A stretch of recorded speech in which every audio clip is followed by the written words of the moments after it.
Pangalawang mga Kronika, Kapitulo 34. Si Haring Josias ng Juda. Si Josias ay 8 taong gulang nang maging hari ng Juda. 31 taon siyang naghari sa Jerusalem. Tulad ng ninuno niyang si David, naging kalugod-lugod kay Yahweh ang mga ginawa niya. Namuhay siya ng matuwid. Nang 8 taon ng kanyang pamamahala, kahit bata pa ay naglingkod na siya ng tapat sa Diyos ni David na kanyang ninuno. Kaya noong 12 taon, sinimulan niyang alisin sa Juda at Jerusalem ang mga sambahan ng mga pagano, ang mga larawan ng Diyos ang si Asyera at ang lahat ng Diyos-Diyos ang kahoy o tanso. Pinasibak niya sa kanyang harapan ang larawan ng mga Baal. Giniba niya ang mga altar ng insenso. Winasak niya ang mga imahe ni Asyera at ang mga Diyos-Diyos ang kahoy at ginto. Ipinadurog niya ito ng pinong-pino at ipinasabog sa libingan ng mga sumamba sa kanila. Ipinasunog niya ang mga kalansay ng mga paring pagano sa ibabaw ng kanilang mga dambana. Sa ganong paraan, nilinis ni Josias ang Jerusalem at ang buong Juda. Ganon din ang ginawa niya sa mga lungsod ng Manases, Ephraim at Simeon at sa mga nawasak na nayon sa paligid ng Naphtali. Matapos niyang gawin ang lahat ng ito sa buong Israel, bumalik na siya sa Jerusalem. Natagpuan ang aklat ng kautusan. Inalis ni Josias ang lahat ng karumal-dumal na buong lupain at sa templo ng Diyos. Kaya't noong 18 taon ng kanyang paghahari, sinugo niya si Shaphan na anak ni Azalias, ang pinuno ng lungsod na si Masayas, at ang kalihim niyang si Joas na anak ni Joahaz, upang ipaayos muli ang templo ni Yahweh. Ibinigay nila kay Hilkias na pinakapunong pari ang pilak na nalikom sa templo. Ito ang mga nilikom nila mula sa mga taga-Manases, Ephraim, Benjamin, Juda at iba pang mga Israelita at mga taga-Jerusalem. Tinipon ito ng mga Levitang naglilingkod sa templo. Ibinigay nila ang salaping ito sa namamahala ng gawain sa templo ni Yahweh para sa pagpapaayos nito. Ang iba naman ay ibinili ng mga bato at kahoy na gagamitin sa pag-aayos ng bubong ng templo na nasira dahil sa kapabayaan ng mga naunang hari ng Juda. Naging tapat ang mga taong katulong sa gawain. Pinamahalaan sila ni Jahat at Obadias, mga Levita buhat sa angkan ni Merari, Zacarias at Mesulam sa sambahayan ni Kohat. Mga Levita rin na pawang bihasang manunugtog ang nangasiwa sa mga manggagawang naghahakot ng mga gagamitin at sa iba pang gawain. Ang ibang Levita ay ginawang kalihim, karaniwang kawani o kaya'y mga pantay. Nang ilabas nila ang salaping natipon sa templo, natagpuan ng paring si Hilkias ang aklat ng kautosang ibinigay ni Yahweh sa pamamagitan ni Moises. Kaya tinawag niya si Shaphan ang kalihim ng hari at sinabi, "Natagpuan ko sa templo ang aklat ng kautusan." Ibinigay ni Hilkias kay Shaphan ang aklat at dinala naman ito sa hari nang siya'y magulat tungkol sa pagpapaayos ng templo.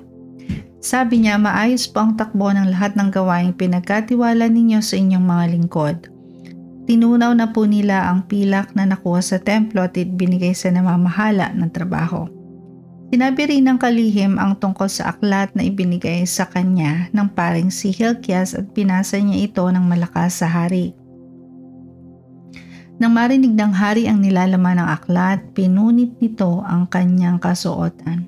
Inuutos niya agad kay Hilkias, kay Ahikam na anak ni Shaphan, kay Abdon na anak ni Mika, kay Shaphan na kalihim at kay Asayas ang lingkod ng hari na sumangguni kay Yahweh. Ang sabi niya, "Sumangguni kayo kay Yahweh para sa akin at para sa nalalabing sambayanan ng Juda at Israel. Alamin ninyo ang mga itinuturo ng aklat na ito. Galit si Yahweh sa atin dahil sinuway ng ating mga ninuno ang salita ni Yahweh at hindi nila sinunod ang mga utos na nakasulat sa aklat na ito. Ang lahat ng inutusan sa pangunguna ni Hilkias ay sama-samang sumangguni kay Hulda na isang babaeng propeta at asawa ni Salum. Si Salum ay anak ni Tokat at apo naman ni Hasra na tagapag-ingat ng mga kasuotan. Siya ay pinuntahan nila sa kanyang tirahan sa bagong bahagi ng Jerusalem at sinabi rito ang nangyari. Sinabi ni Hulda, ito ang sinasabi ni Yahweh ang Diyos ng Israel.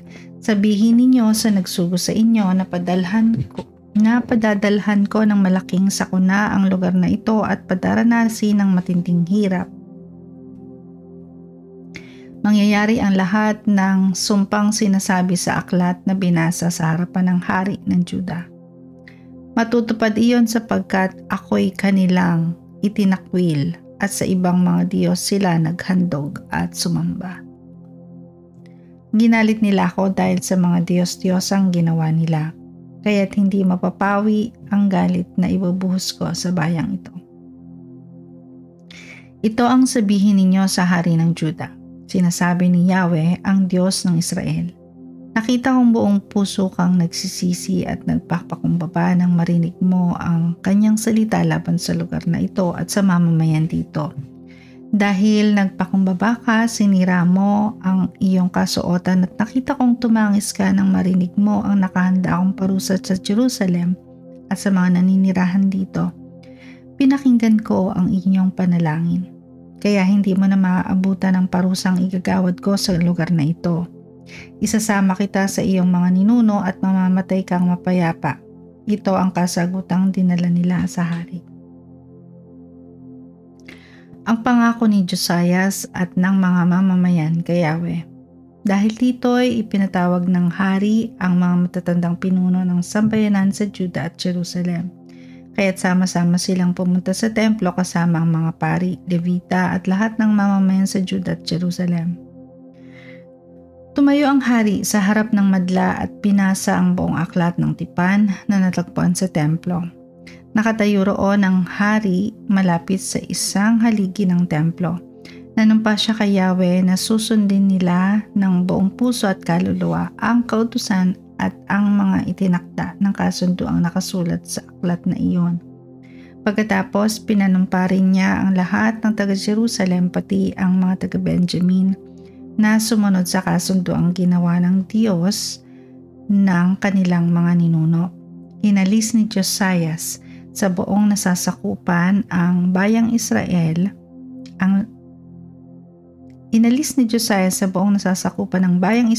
lahat ng mga Diyos-Diyos ang kasuklam-suklam sa Diyos at habang siya'y nabubuhay, inatasan niya ang bawat mamamayan na maglingkod kay Yahweh ang Diyos na sinamba ng kanilang mga ninuno.